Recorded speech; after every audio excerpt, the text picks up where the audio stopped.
এই বন্ধুরা, আজকে আমি আসছি একটা ধান খেতে। তো আমার বানানো জৈব সার দিয়ে এই ক্ষেত করা হয়েছে। তো আমার এই ক্ষেত পাশাপাশি দুইটা আছে, একটা জৈব সার দিয়ে করা আর একটা রাসায়নিক সার। তো রাসায়নিক সার দিয়ে যেটা তৈরি, ওটার থেকে আমার যে জৈব সারটা ব্যবহার করেছে সেই ধানটা অনেক বেশি ফলন হয়েছে। তো আশা করা যায় গতবারের থেকে এইবারে ধানের ফলনটা বেশি হবে।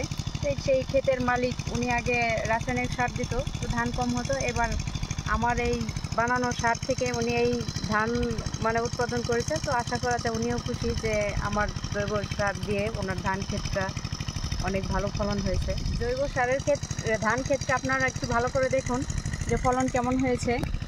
আর পাশে আরেকটা ক্ষেত রাসায়নিক সার দিয়ে তৈরি, সেটা আপনাদের দেখাই যে ওইটার ফলন কত কম হয়েছে।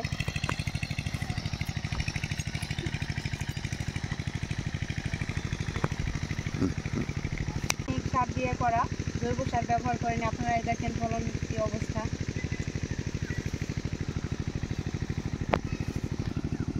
আপনারা রাসায়নিক সার ব্যবহার কমাই দিয়ে জৈব সারটা ব্যবহার করুন। যে যেখানেই থাকেন সবার এলাকাতে জৈব সার তৈরি হয়।